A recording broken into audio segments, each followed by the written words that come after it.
A woman was sitting under a palm tree. Many people could see her, but not others. The mountains of Ephraim rang with her name like a voice of justice. Deborah. In a time when men were in charge, she seemed like an odd presence, but her words were like divine decisions. She didn't lead forces with a sword or yell to be obeyed, but her leadership was so strong that it woke up fighters, silenced kings, and moved heaven. How did a woman become the center of justice in a country that was broken up?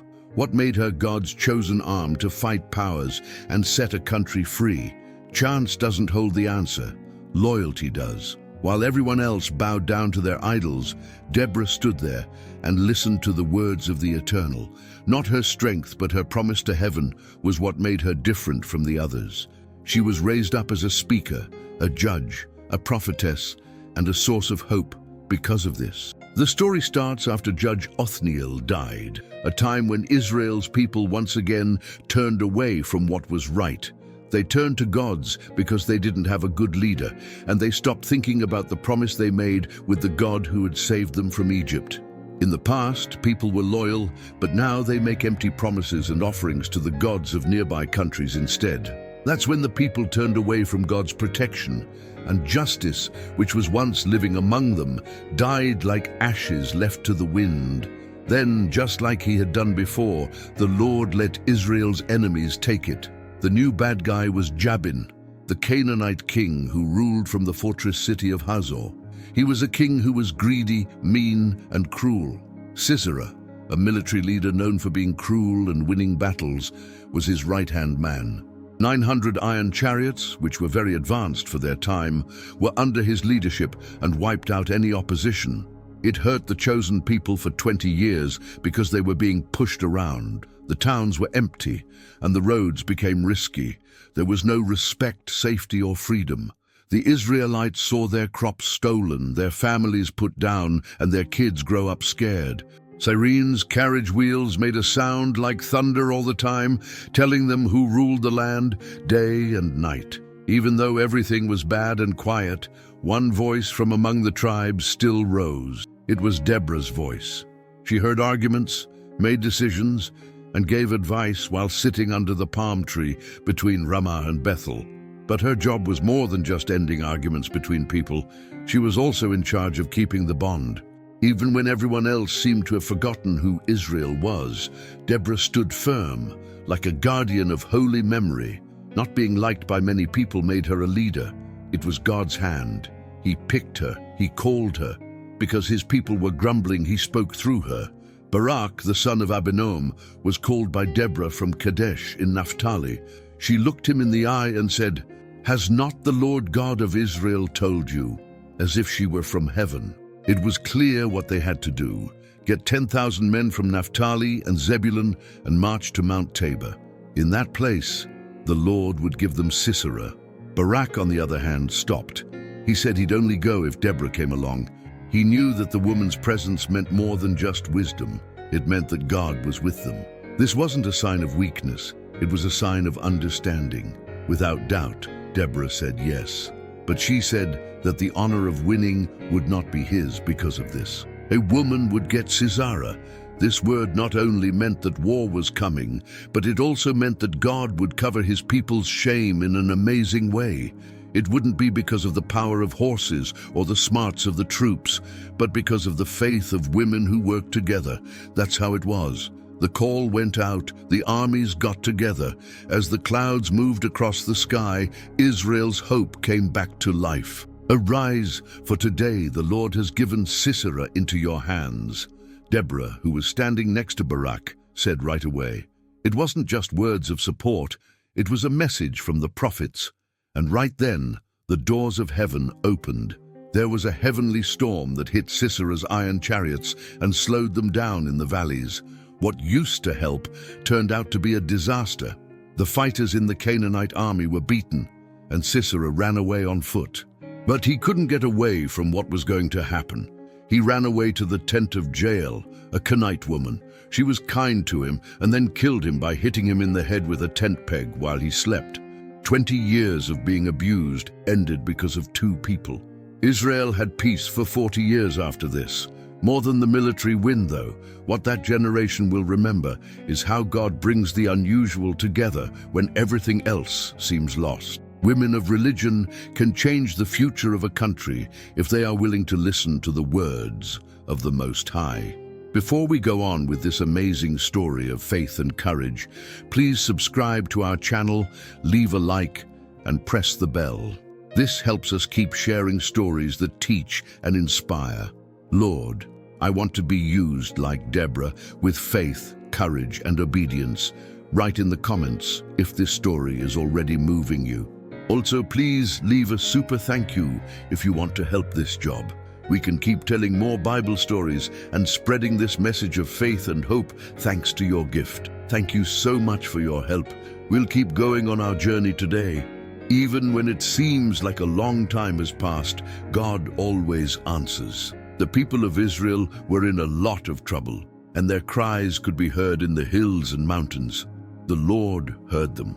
They were forgiven, not because they earned it, but because the promise of kindness was always stronger than their mistakes. Then, in this scene of pain and repentance, he decided to raise up someone who didn't seem like a fighter or king, a woman with a kind heart and an open ear, Deborah. Even though the tyrants kept making people afraid in the towns, there was one shadow in Ephraim that didn't hold hopelessness, but rather wisdom. Under the shade of a single palm tree, a spiritual leader appeared. This leader didn't yell orders, but instead taught through knowledge. That tree stood for something, a place to meet and a light of hope for a country that has lost its way. The palm tree of Deborah turned into a place where choices were made and people's cries were heard. David's wife Deborah wasn't picked by the people. God raised her up. The fact that her name means bee shows how busy, organized, determined, and important she is to the spiritual fertility of Israel. She didn't have any gear on, but her skill was sharp. Every time someone asked her a question, the answer didn't come from human reasoning, but from God. She spoke with the dead, a judge, the mother spirit of an age that had gone astray. Not just being a judge was what made her so admired. People knew Deborah for how close she was to God. Because she was connected to heaven, she was a way to find her way through the chaos. People from many different groups came to hear her speak because they were looking for spiritual guidance, fair choices, and good advice. In Judges 4:4-5, the Bible says, Deborah, a prophetess and the wife of Lapidot, was ruling over Israel at that time. She sat under Deborah's palm tree between Ramah and Bethel in the hill country of Ephraim, and the Israelites came to her to be judged. This fact about the geography is not an accident. The spot between Ramah and Bethel was very good for military purposes. It was high up and easy for all the tribes to get to. It was like God put that tree right where knowledge needed to grow. Deborah was a judge, but she did more than that. Her job included more than just law situations. In a time of spiritual darkness, she was also God's voice. Other leaders in history were known for how well they led their armies, but Deborah stood out for how well she listened. She paid attention to both people and God. Because of this, the unfair people feared her, the suffering people looked up to her, and the leaders respected her. In a time when women were only supposed to do housework, Deborah broke the rules, not because she was rebellious, but because she heard God's call. She didn't take her place. She was given a job to do. Her power didn't come from a human family tree, but from a choice made by heaven. Israel learned a very important lesson from this. God doesn't choose people based on how they look or their situation. He picks people who are ready to follow him, no matter what age, gender, or situation they are in. When the Israelites came to Deborah, she also asked them to do something bigger. She asked them to turn away from their sins. The way she judged led to justice, but the way she spoke led to healing. She told them about God's promises, how he had saved them in the past, and how his love never changes. Her guidance not only ended arguments, but it also strengthened beliefs. Deborah was one of a kind in Israel's past because she was fair and had faith at the same time. She had an effect on more than just the time she spent under the palm tree. She helped people make choices, gave them hope, and most importantly, she brought back faith in the God of Abraham, Isaac, and Jacob. Every time she solved a case or gave advice, she planted the idea that someone was still listening to the words of the Eternal, which was enough to make people trust her again. While the Canaanites improved their weapons and Sisera improved his war plans, Israel quietly remade itself to the sound of wise voices. Deborah did not call up troops, she called up guts. She didn't march with blades, she marched with hope. It was the start of a turnaround. Behind that woman, in the shade of a tree, the plan that would end 20 years of pain started to take shape. Heaven had already changed. Now it was just up to the people to get their bodies in the right place. And Deborah was the link between heaven and earth, the one who heard the cry and the one who answered it. She didn't hold a sword in her fingers, but they did hold fate. She did more than just judge people under the palm tree that bore her name.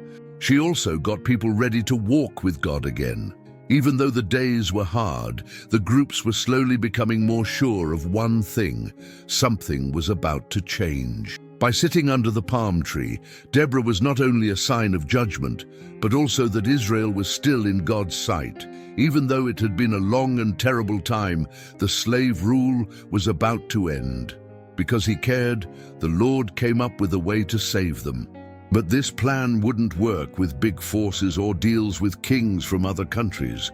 It would only happen if one guy obeyed and one woman had trust. God told Deborah the plan that would change the course of history while she was judging cases and telling people to be faithful. Barak was the name she was given. He was the son of Abinoam and was from the city of Kadesh in the Naphtali area. Barak was known. People admired him for being brave and in charge. He was a trained fighter. But even a brave man needs help when it looks like the enemy can't be beat. It was clear what God wanted. Deborah didn't think twice. Barak had to come to her right away, so she sent servants to Kadesh with the message. When he got there, he saw a woman with a steady gaze who was carrying more than power. She was carrying a live word from the God of Israel. Without holding back, Deborah told them, "Has not the Lord, the God of Israel, told you? Go to Mount Tabor and get 10,000 men from the Naphtali and Zebulun tribes." What they said did not end there. Sisera, the hated leader of Jabin's army, would be drawn to the Kishon River by God himself. This was part of the task. That's where the Lord would give Sisera to Barak. The win would be amazing, but people would have to do something to make it happen. Barak paid close attention. He knew Deborah. He knew that she wasn't saying those things. They came from above. Still, the truth hit him hard. He got chills when he heard the name Sisera. It was easy for his army's 900 iron vehicles to destroy towns and fields. How could a clan army that wasn't well organized or armed fight such a strong force? The answer wasn't based on reason, but on faith. It wasn't a military plan that Deborah was suggesting. She was telling them about a choice from above. And Barak showed respectful fear, even though he was afraid of the unknown. "I'll go with you," he said. "I won't go if you don't, though." It wasn't being afraid. Yes, it was praise. Barak knew that Deborah's appearance meant that God was there. He didn't want to leave without that spiritual protection. Right away, Deborah said, "I will go with you." That being said, you won't get the glory of success because the Lord will give Sisera to a woman. At first look, that remark seemed mysterious, but it was actually a prophecy. The enemy leader was already doomed, and it would not be a fighter who killed him. Instead, it would be a woman who stood out. After making sure the call went through, Barak left. He began to get the men from Zebulun and Naphtali together. A group of 10,000 fighters was called together and sent to Mount Tabor. It wasn't just a military movement, it was a show of faith as a group. Every step, every polished sword, and every piece of makeshift armor held the hope of a whole group of people. A people who were broken but still dared to think that the Most High could fix things. The climb up the mountain was both physical and mental. From the top, where they could see the enemy-controlled slopes, the Israelites could see more than just enemy land. They heard good things. and every heart beat like a drum, waiting for the time when God would show up, not with thunder from heaven, but by making his word come true. She also went up with them. Her appearance was more than just a sign. It was fire. Every time she looked at them or spoke, she reminded them of who was really in charge of the battle. It wasn't Barak. It wasn't her. The Lord of hosts was there. The same one who split the sea, made food fall from the sky, and tore down walls without using a sword. There was no chance that God picked that site. It was easy to get caught in the Kishon River. As only God could, he would perfectly lead Sisera there. It was planned for it to rain, have iron carts, and be muddy. But following through on the plan was what made it great. Everything would take longer if Barak went back. If people had doubts, success would be lost.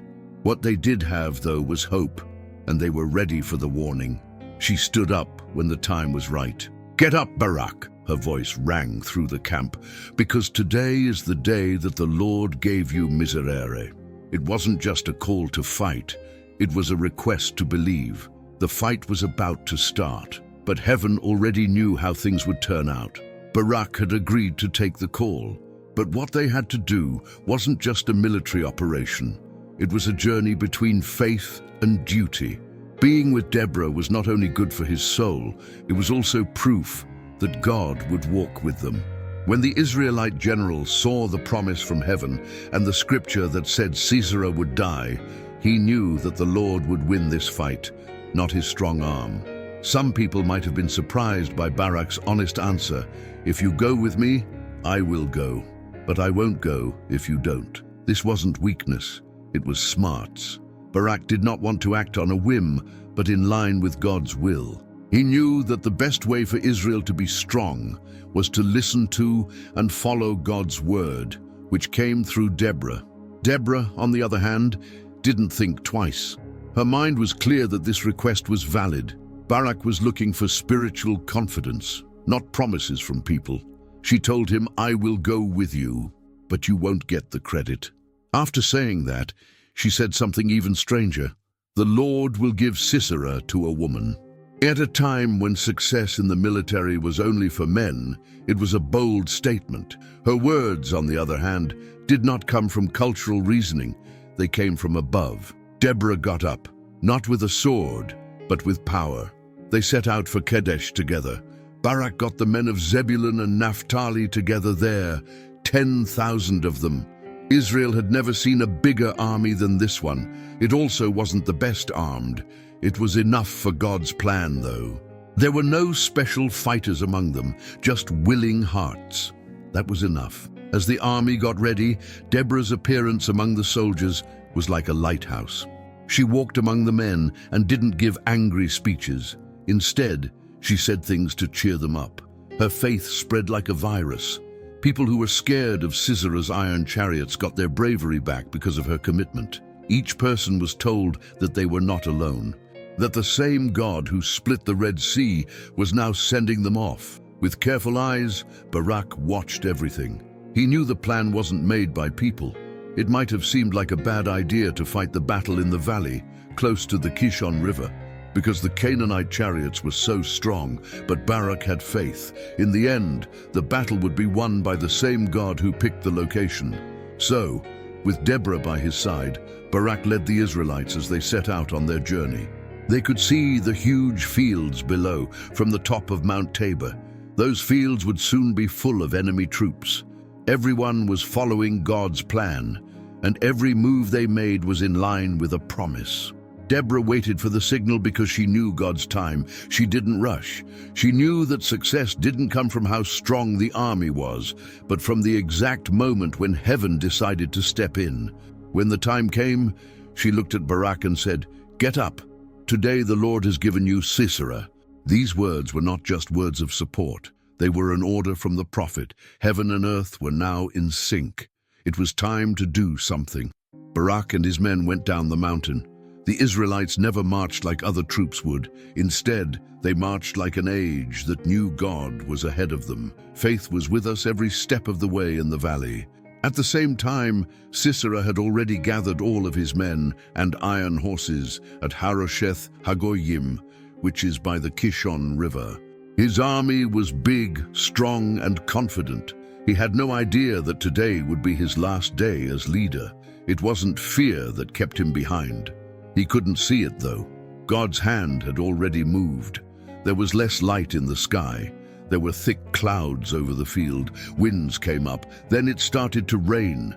Very strong, out of the blue, not under control. The brook got too full. The heavy iron carts became traps because the ground was so wet.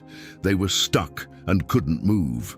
It was hard for Sisera to move because God had made the mud that way. This is the situation where Barak and his men struck. The enemy couldn't do anything because they were confused and frozen. Their military edge turned against them. Each Canaanite man fell one by one. Barak moved forward with confidence because he knew that the Lord's strong arm would win, not his sword. When Sisera saw that he was about to lose, he got out of his chariot and ran away on foot. He was scared a whole country before, but now he was running alone in misery. But he couldn't get away from what had been shown to happen. Someone else, woman not Deborah, would seal the victory. She didn't know it, but she was already a part of God's plan. Even though the fight was over, the result was still being written, and the clouds smiled on Israel because word by word, the promise was coming true. Barak saw the valley as a place of opportunity and danger. Heavy clouds slowly moved across the sky, indicating both a change in the weather and the coming of judgment.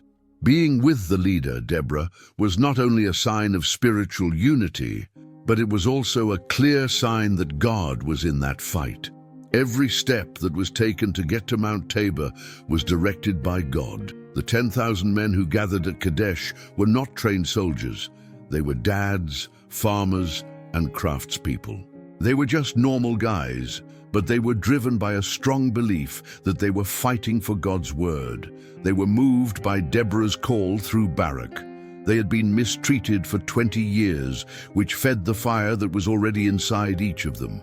The planning was very hard. The camp was set up on top of a hill, and everyone looked down into the plains below to see Sisera coming up with his army of Canaanites and the terrifying 900 iron chariots. This fight was planned for in the divine scheme. There was no way to go back. It was the day that God had planned. It was the time when the skies would reply to how good the earth was. Deborah kept an eye on everything. Her eyes were not only on the military group. God was moving in front of her. She knew that the mission's success didn't depend on how many people were there or how strong their weapons were. Instead, it depended on how people felt about believing. When everything was ready, she got up and told Barak, "Arise as if she were a prophet, because today is the day that the Lord gave you Sisera. Didn't the Lord go ahead of you?" The words shook the camp like thunder in the spirit world. Barak stood up. The men stood in a line. Now was the time. And the fighters of Naphtali and Zebulun went down from the hill into the valley with hope and the knowledge that they were not alone. Sisera, on the other hand, was sure he would win. His army was big, well-trained, and had iron-reinforced chariots that swept across the battlefield like storms and killed many people. He had no idea that today would be the last day he was in charge. It looked like the Israelites were going to be crushed. The sky was moving above them, though, which he couldn't see. It began to rain hard as soon as Barak and his men moved forward. It was strange and unexpected. It was sent. The water fell quickly and hard, turning the valley floor into thick mud. Once symbols of power, Sisera's iron chariots were now stuck and useless, unable to move. What used to be strong turned out to be weak. What was helpful turned out to be a trap. Barak didn't waste any time. He told his men to move forward through the confused enemies. The Israelites tried to fight back, but their wagons sank. The ground lied to them. Heaven's plan was always and perfectly working. God fought for Israel, but not with a sword or fire. He used wind and water, mud and justice. The battlefield turned into a mess. They tried to get away, but the Israelites caught up with them. No one got away. Barak felt the weight of the promise being kept with every step. It felt like time had been sped up or slowed down just for that moment. Every step forward gave the Israelites more confidence. They were led by the hand of the Lord. When Sisera saw that he was going to lose, he left the field and ran away on foot. The leader of troops was now running by himself, very scared. He tried to get away from both swords and a word from the prophets that had already taken over him before he even left Harosheth Hagoyim. It was still clear what Deborah had said: the Lord will give Sisera to a woman. At the same time, Israel's win was getting stronger. The war cries turned into praise. The enemies were stuck in mud, but it became the ground of freedom. The people's faith, which had been fed by a woman who believed even though there was no reason to, now grew strong in victory. Once more, the Lord's devotion had been shown. Sisera, who was tired and lost, took shelter in the tent of Heber the Kentwite's wife, Jael, a tent of peace for a man who likes to fight. Jael seemed to be friendly and welcoming, giving him milk and a towel. But behind her kindness was a quiet mission. She was God's chosen one to carry out his word. Barak would not get the glory of success. It would go to the hands of a woman no one knew. That day, the circle of abuse ended. Israel got rid of its most hated enemy not through politicians or making friends, but by having faith, being brave, and following the rules. Barak did not keep the glory. And two women who had the faith to believe that God still talks, acts, and wins in ways that no one else can understand. Deborah stood firm and looked straight ahead. It looked like she was calm, but her spirit was on fire. She knew that God had marked this day since the beginning of time, not because it was her gut feeling, but because God told her. The battle was not just between two forces, but also between faith and being ruled over. And the Eternal One had already decided what would happen. So she turned to Barak and said, "Arise," in a strong voice, "because today is the day that the Lord gave you, Sisera. Has not the Lord gone ahead of you?" Those words were more than just words of comfort. They were a seal from the prophets, a warning that God was with the Israelite army before they did anything. Barak felt moved when he heard Deborah. He wasn't moved by doubt anymore. He was moved by faith. He led his 10,000 men down Mount Tabor, ready to face the enemy army with full faith that they would win. The places where the fight would happen were already being planned by God. The Kishon River, which is usually calm, turned into a roaring flood. A sudden storm caused the water to rise above its banks and flood the fields. The wet ground turned into deep, slippery mud. This is where Sisera's iron chariots got stuck, which were the most dangerous weapons in his army. The Canaanites lost their scientific edge and ended up in ruin. Soldiers from the other side tried to move the carts, control the horses, and rearrange the troops. But it didn't help at all. What was meant to rule was now just getting in the way. And amidst all this chaos, the Israelites moved forward. The charge was led by Barak's sword, and his brave men came after. The fighting with hands got worse, but the enemies lost all of their courage. They didn't know why their luck had changed so quickly. They had no idea that it wasn't luck, but rather the Most High's decision coming true. The Lord had caused chaos among the people of Canaan. They were moved by justice and promise, so they fought with holy rage. With every blow, they knew they were fighting for more than just themselves, their families, their faith, and their future. It was happening right in front of their eyes. For 20 years, Jabin's rule had made Israel's freedom impossible. When Sisera saw that he was going to lose, he got off his chariot and ran away on foot. He left behind his weapons, his plans, and his image. He was running from both death and the word of the prophet that had already taken over him. Deborah said in her dream that he would fall with a woman by his side. That was his fate, even though he didn't know it at the time. Every step of his escape was taking him straight to its fulfillment. At the same time, Barak and his troops were chasing the last few men with all their might. The valley was the site of a total loss. The Canaanites were not organized enough to make defense lines. They were cut down one by one. There was no kindness. It was clear what to do. Don't let the enemy get away. The chase moved on to Harosheth Hagoyim, the place where the Canaanites had first gathered. Barak made sure that none of Sisera's men were left there. The enemy's strength had been taken away by a simple military plan carried out with respect, not by a complex military strategy. Judges 4:15-16 says it all. And the Lord defeated Sisera and all his chariots and all his army with the edge of the sword before Barak. Sisera got out of his chariot and ran away on foot. But Barak chased the chariots and the army all the way to Harosheth Hagoyim. He killed every soldier in Sisera's army, leaving no one alive. Parts of the forecast had come true. The army of the enemy was wiped out. The person who was hurting Israel had been put down. Barak's bravery was praised, but as Deborah had predicted, the next act would be the key to success. Sisera was still living. He was running away, but he was still a free piece on the big board of divine justice. But the win in that valley was more than just a tactical one. In a mental way, God had shown his people again that he was trustworthy, that even though the people had lied, he still heard their pleas to turn back to him. The battle marked not only their freedom from Jabin's rule, but also the start of a new life for a people whose faith had been renewed.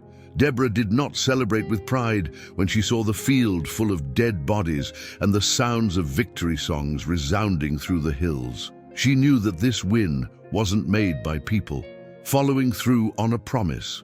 The people chose to follow, even though they were scared and at a loss. The oppression was taken away.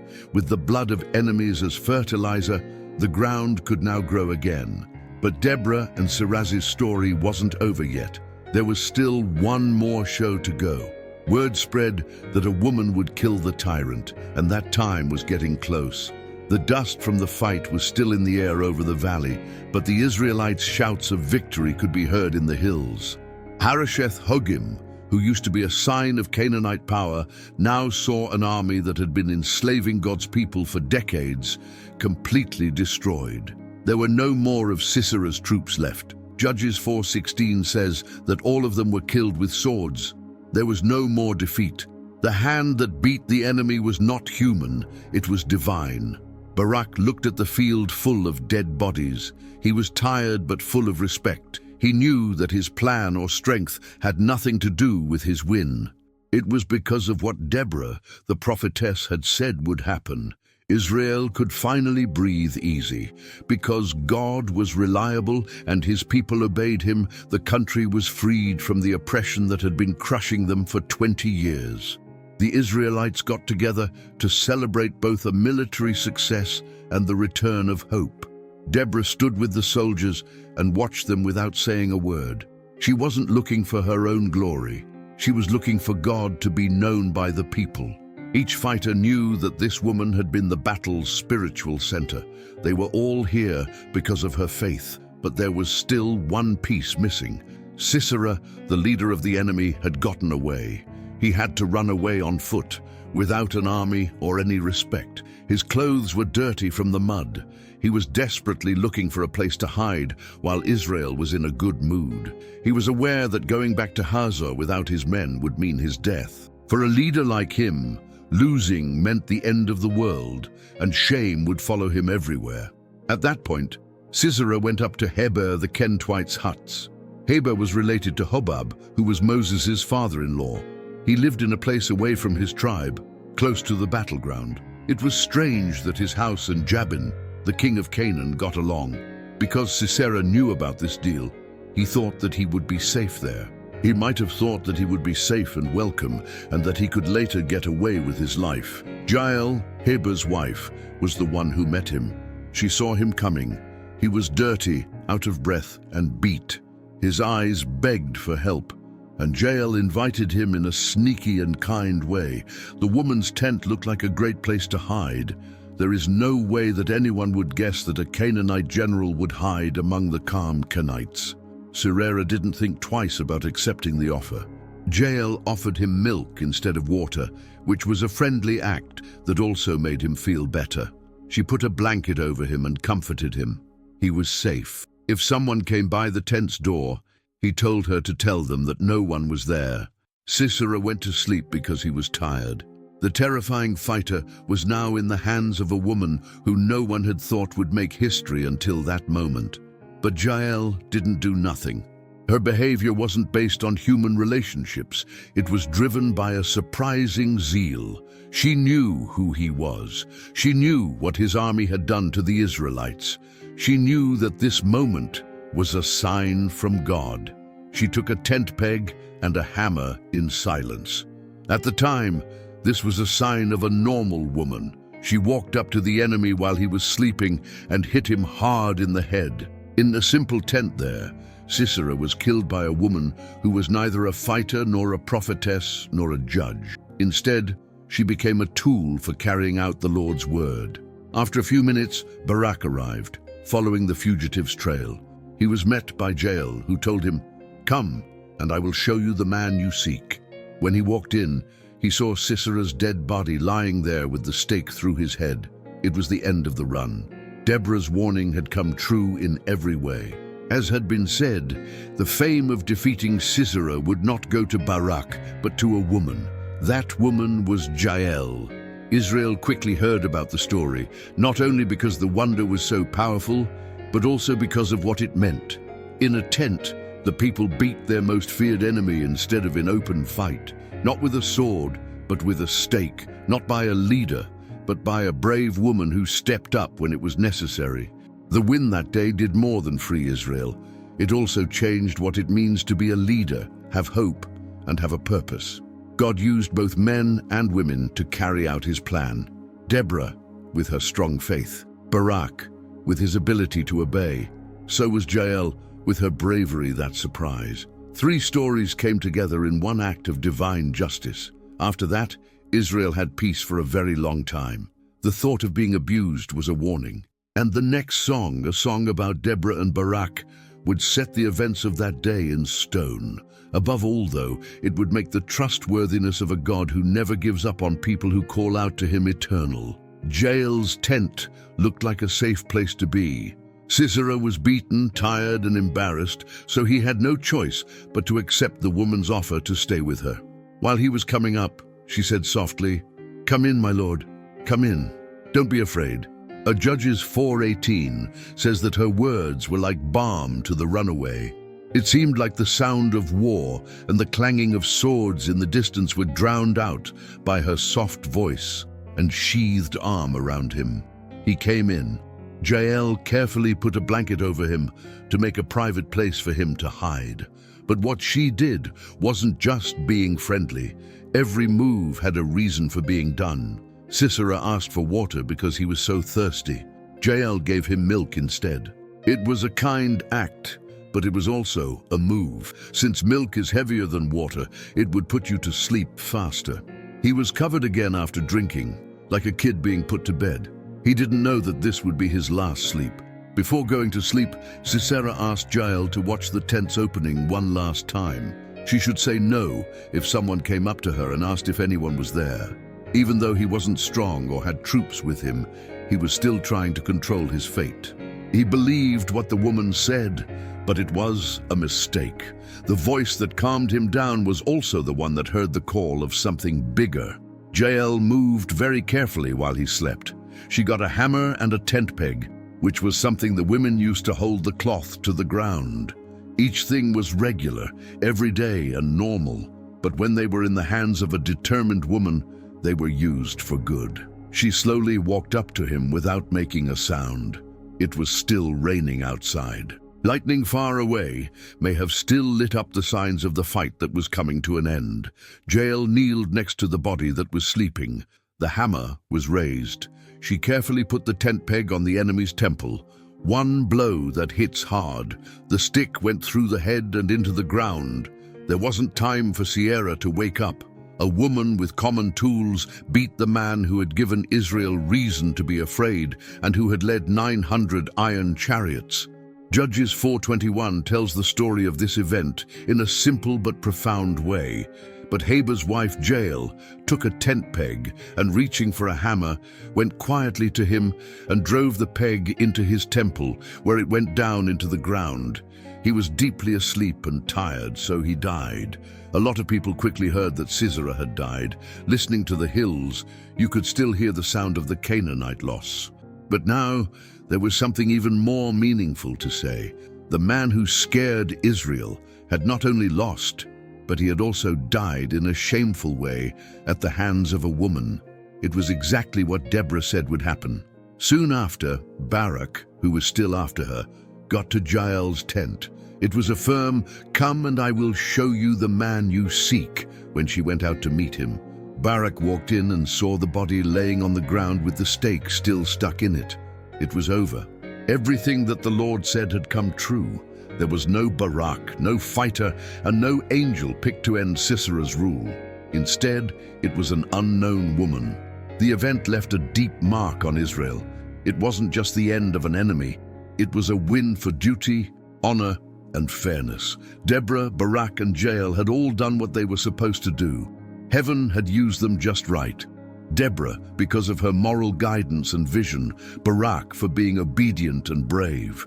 Jael, with her sudden and unwavering action. That simple tent would become a sign of freedom. At that point, the battlefield was pretty big, but the war finished with a quiet sign. Because of this, the Israelites understood that God can do anything. When he wants, he can use anyone he wants, in any way he wants. And in his hands, even something that seems weak or unlikely turns into a tool of success. Not only did Israel's win over Sisera end a war, but it also sparked a new spiritual wave in the country. It wasn't just an enemy that was destroyed. A people's faith was revived, and justice was done. All of the fear that filled the towns, the forced offerings, and the damage done to the roads by the chariots were now just memories. It would be turned into a song, a praise song that would be heard for many years. Deborah and Barak would write a song together that would remember not only the rescue, but also how faithful God was. A song that starts with a call to be thankful. Because the leaders in Israel volunteered and the people offered themselves willingly, bless the Lord. The story wasn't over yet. Of course, the abuse was. When Barak got to the tent, his heart was racing, and he could still see the enemy's tracks after chasing them for so many miles. It was the last painful thing the Canaanites did, the last piece of the puzzle. When Jael met him outside, he was calm and strong. He said, "Come, and I will show you the man you seek." This would change everything. He came in. The scene in front of his eyes made him quiet down. Sisera's body was still and lying on the floor. The tent peg that Jael had used to end his rule was stuck in his head. There was no room for doubt. The leader of Canaan's most feared army had been killed in her own tent by a brave woman, not by an Israeli sword. And behold, Barak pursued Sisera, and Jael went out to meet him and said, "Come, and I will show you the man you seek." This is what the Bible says in Judges 4:22. When he went inside, he saw that Sisera was already dead, with the tent peg stuck in his skull. There was no more defeat. Two fronts had been taken against the fear that had been overtaking Israel for 20 years. The fields of the Kishon River and a tent in the middle of the desert. When Sisera died, it totally took away Jabin's power as king of Canaan. The kingdom of fear started to fall apart without its armed arm and its harsh leader. What that scene meant was a lot more than just an enemy falling. It stood for the fact that God is in charge and doesn't need human rules, social orders, or armed troops. He can raise up anyone at any time, and he can use the strangest hands to carry out his endless plans. Jael, a woman who had never held a government or military post, became a history and faith hero. Her choice wasn't based on what was easiest. It was based on bravery. She made a choice out of fear of God and loyalty to the Lord's people, and it sealed the win of a war and made that choice powerful forever. After the fight was over, a song began to play. It wasn't just any song, though. It was a song of freedom, thanksgiving, and remembering. Someone would sing this song over and over again after Deborah and Barak did it. This song is one of the oldest pieces of writing in the Bible. It is found in Judges 5 and is full of description, feeling, and truth. Because the leaders stood up for Israel and the people willingly gave their lives. Praise the Lord. Judges 5:2 says, this is how the song starts. It was a clear message. Thanks be to God, and success went to the people who decided to follow orders and were led by willing hearts. Deborah and Barak praised not only the rescue, but also everyone who stepped up to fight. Some tribes, like Zebulun and Naphtali, were praised for putting their lives at risk. The song also shows that other tribes, like Reuben, Gilead, and Dan, were left out because they didn't care about God's people's war. This proves the song wasn't just a party song. It was also a history lesson that kept track of who spoke out and who didn't. The fight scene is beautifully described in the song, which talks about how the earth shook, the skies dripped, and the stars fought against Sisera. People remember that God used the river Kishon to destroy the enemy's wagons. Every part of the fight was turned into praise. The skies, the earth, and the animals were all seen as helping the Lord's people. At the end of the song, the woman who achieved the promise is praised. Blessed among women be Jael, the wife of Tabor the Kenite. Blessed are the women who live in tents. Judges 5:24. The song correctly tells the story of how Jael killed Sisera, including how he fell, how he died, and how he was tricked. In a strange way, the song also talks about Sisera's mother waiting outside the window for her son to come back with war loot, even though she knew he would never come back. Deborah, who was sensitive to prophecy, used verse to make God's justice last forever. The song was more than just praise. It was a record of history, spirituality, and prophecy. It proved that God is still involved in history and that no oppression lasts forever as long as the moral cry reaches heaven. Palestine was freed and peace finally came to the world. Jabin's power was taken away until it was gone for good. The land was at peace for 40 years, and stories and a song by a woman who dared to believe kept the memory of that day alive. Deborah did more than just rule and speak for God. She wrote poetry, fought, prayed, and spoke for God in a time of chaos. Along with Barak and Jael, she closed a moment of hope in Israel's long and painful past. Her song still rings out, reminding us that God hears, answers, and wins. It was the strongest wind ever. The sky got dark all of a sudden. It looked like God was moving ahead of the Israelite army because the clouds opened with thunder and the rain fell hard. This storm was not like any other. It was the army of heaven moving. From where they were, the stars fought Sisera. It wasn't just a war between people. The Most High himself got involved. In Judges 5:20 it says, "From the heavens the stars fought, from their paths they fought against Sisera." The river, which used to be quiet, was used as a judge. Judges 5:21 says that the old river Kishon revolted like a lion that has been woken up. Its floods rose too high and swept away the iron carts that seemed unbeatable at first. Even though Sisera was very proud, he saw his edge slip away. The rivers that flowed because God told them to did away with the fear he had spread for 20 years. The prophetess Deborah saw it all with tears in her eyes, but they weren't scared tears. What they were tears of recognition. She knew that this day had been planned from the beginning of time. Long before people picked up swords, it was what was promised would happen. Heaven heard the cry of a people who had gone astray, but were still brave enough to turn back to God. People got together after the fight was over, not in quiet, but with praise.